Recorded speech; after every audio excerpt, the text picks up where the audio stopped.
Now, I've seen a lot of questions about how to go all the way from lead to getting paid. So today I'm going to focus on what happens when a lead comes in to Affinity Live, how we can convert that lead to a customer, track that new opportunity through the quoting process, do work for that customer, whether that be a project or move over into describing how we can get paid for our retainers and our services, specifically around logging time and tracking the task within a project, a retainer, or a service item. And then lastly, touch on our QuickBooks and ZeroSync and how we can get paid for the work that we do.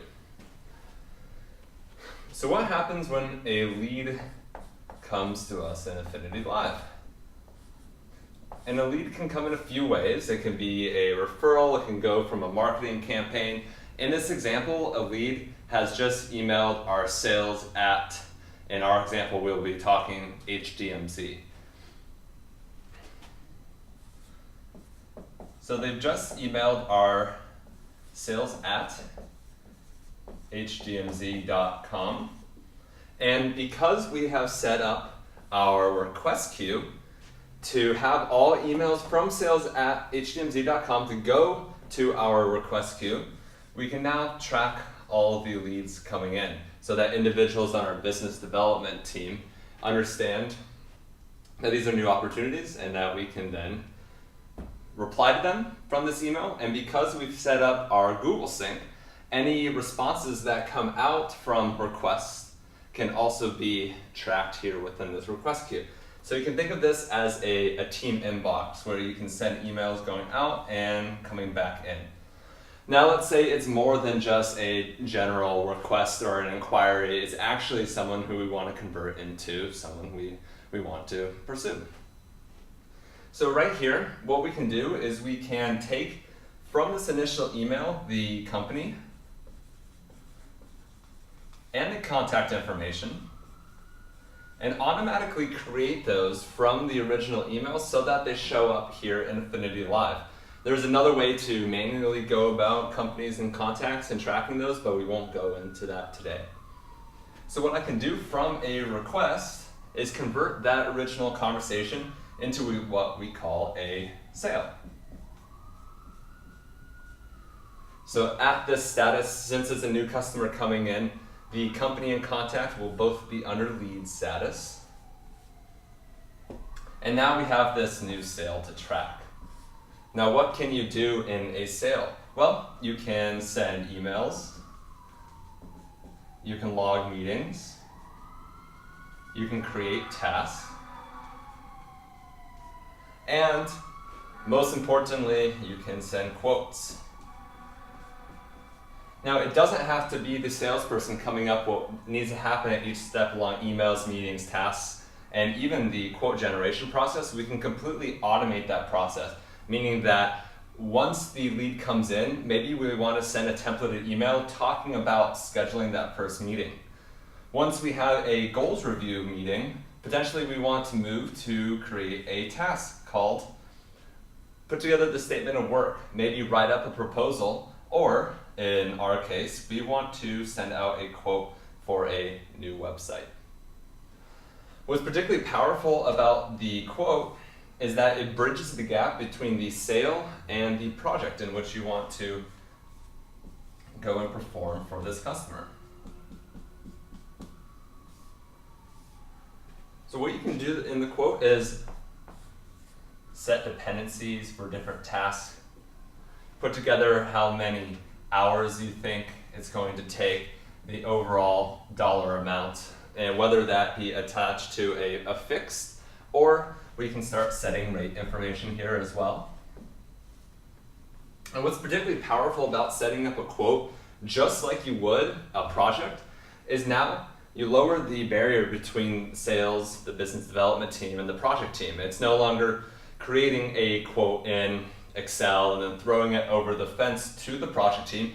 What we're seeing is a really nice handoff that communication can go back and forth great between internal teams, but also you're having better communication with your customers as well. So what we can do is, once we set off that quote, we don't have to put all the rate hour information or all the dependencies. what it's going to look like is high-level milestones. For example, design at 2K, coding at 4K.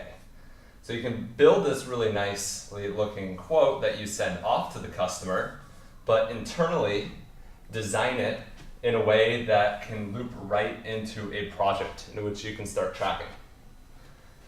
So let's say you send off the quote, the customer says, absolutely fantastic, great to go. Now what we can do is in one click convert this quote into a full-on project. So what happens on the project side? A few things. We can start scheduling out the work if we haven't already done it here by looking at my team's availability. So now I've pulled in David's and Mark's calendar for the next month. And what I can see is, well, it looks like David is pretty busy, and Mark, well, he looks pretty consistently underutilized for each of the weeks. And it looks like he can take off some of the development work around this project.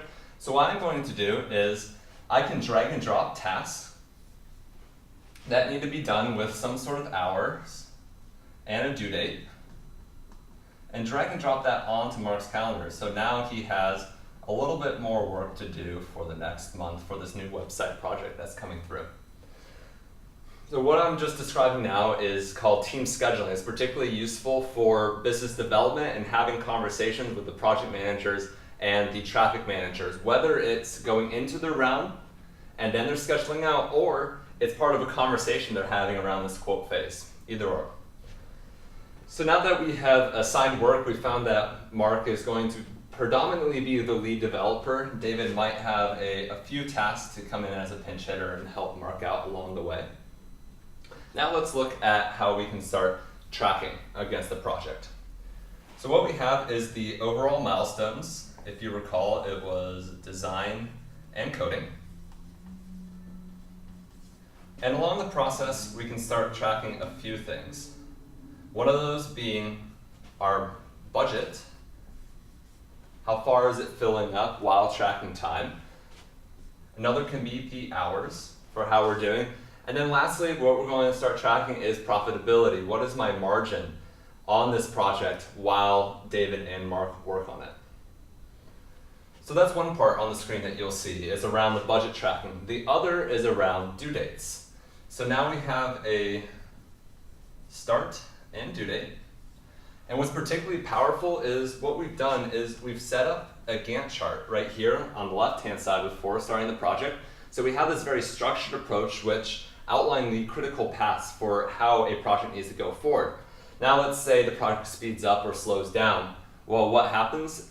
You no longer have to start and go into an Excel document or Basecamp and manually update the starts and due dates. What they're going to do is automatically update as the project moves forward.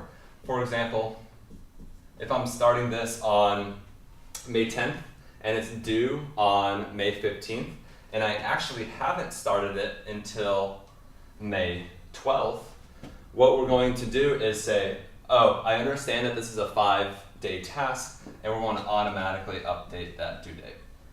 This can be communicated from the project plan here, or, and as I'll show later, David and Mark can communicate when they're working on tasks from outside of this in their own little place to manage. So now, let's move into the tracking world. What we have is high-level milestones called coding, but there's obviously some tasks that need to fall underneath the coding out of the website before it goes live. One of those being coding the CSS for a particular website, and we can track the time and the due dates that are going on along this. For this example, David is assigned to the CSS. So let's take a look at what his world looks like.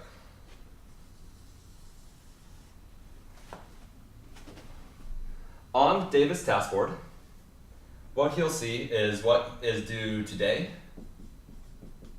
and what is due tomorrow. And he sees that today he has this task called CSS and that he has 5 hours of work on it. So what David can do is a few things. He can log what we call activities. So just to reiterate, this is a task and this is an activity.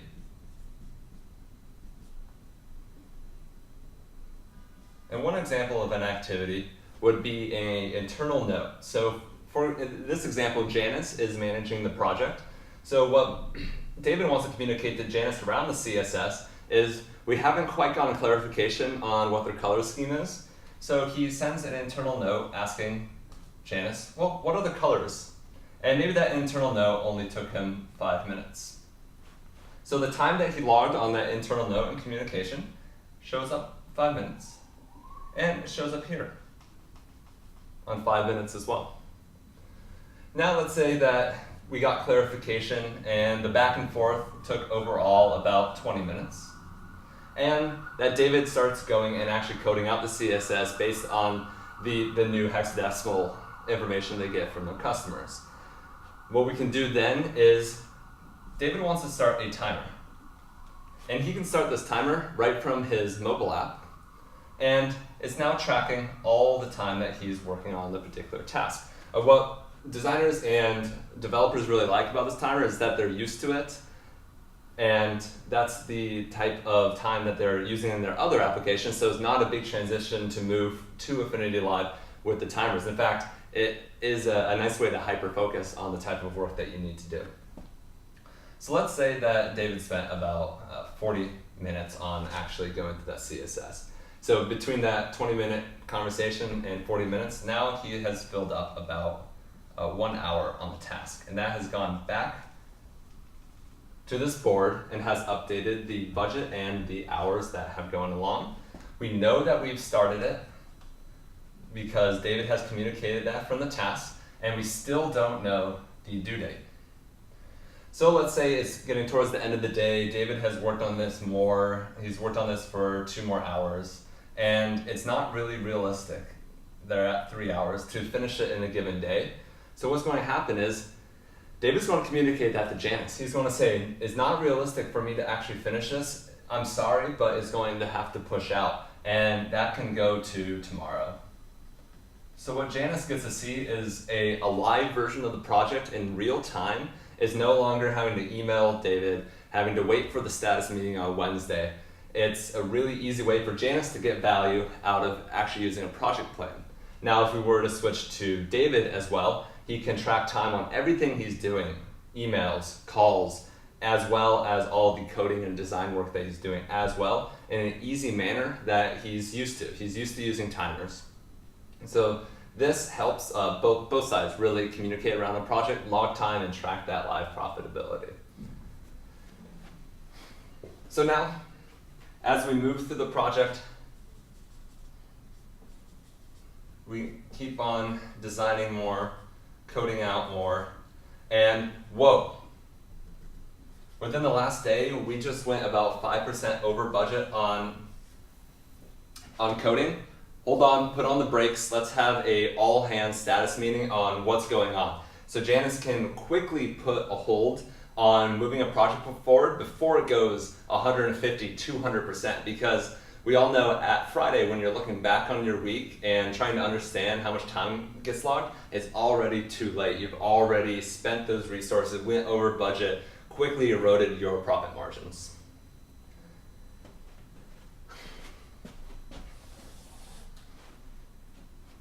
So that's a bit about projects and the world of actually going through and creating them.